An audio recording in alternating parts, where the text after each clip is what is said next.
words for the journey, words of faith, hope, love, and joy for the journey of faith and journey of life.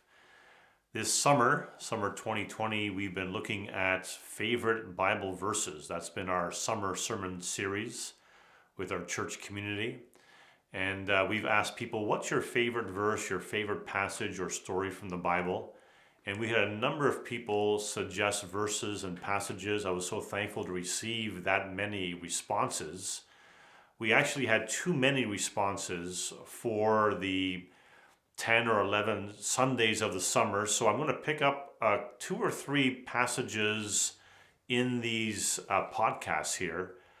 And the first one I want to pick up was intriguing, but in some ways, because of our present situation in the world, maybe not surprising to me, a number of people suggested passages or verses from the book of Revelation, which is, I think, for a lot of people, whether you're a Christian or not, a very intriguing but hard to understand book of the Bible. It's the last book of the Bible.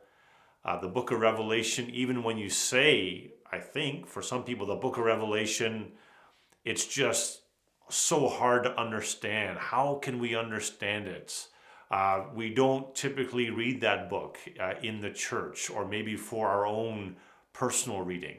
So I want to spend a few moments this morning just talking about the book of Revelation in general and pointing out 2 things, basically.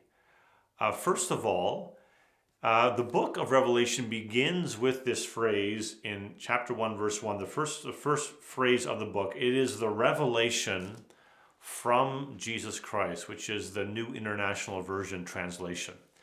So the word there for revelation is the word apocalypse, which when I say the word apocalypse, I think a lot of people have images of the end of the world, or everything's getting bad, or zombies, or all kinds of things like that. It's like those movies we watch, end of the world kind of movies, and all the world is basically been burned down, and people are hardly making it. A few survivors left on the earth. So people have this idea of the word apocalypse like those scenes that we might think of or see in movies or stories.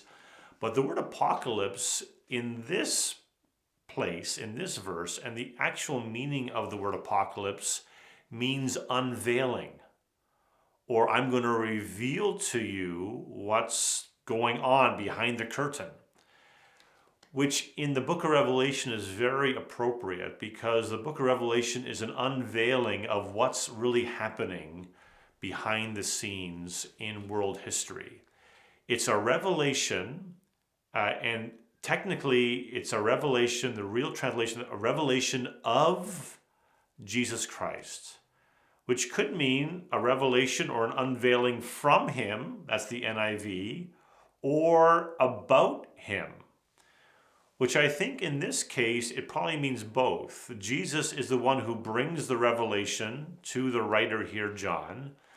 But if you read the book, it's mostly also about Jesus. So it comes from Jesus.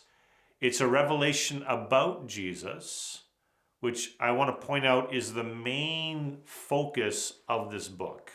It's not meant to confuse us. It's not meant to make us feeling what's going on in the book of Revelation, or it's so esoteric there's no way I can make heads or tails of it. It's meant to be an unveiling or a showing us who Jesus is. The second thing I want to point out, and I like to do this sometimes when I'm talking about the book of Revelation, is instead of just focusing on, okay, this verse, or what does this number 666 mean?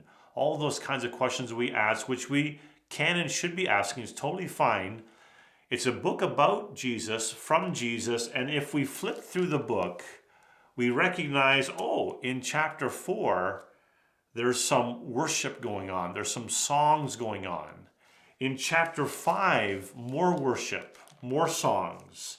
In chapter 7, we see, especially as it's in some translations, you just sort of see it very quickly, the way it's formatted in the biblical text in our translations. Chapter 7, more worship, more songs. Chapter 11, more songs. Chapter 17 and 18, more songs. Chapter 15 and 16. Chapter 19. If I flip through the book from beginning to end, I realize that the way the book is formatted in my translation, it's trying to tell me, even by looking at it, there's lots of things in here, lots of interesting details, lots of things we could talk about, but it's primarily a book from Jesus about Jesus, and the intention is worship.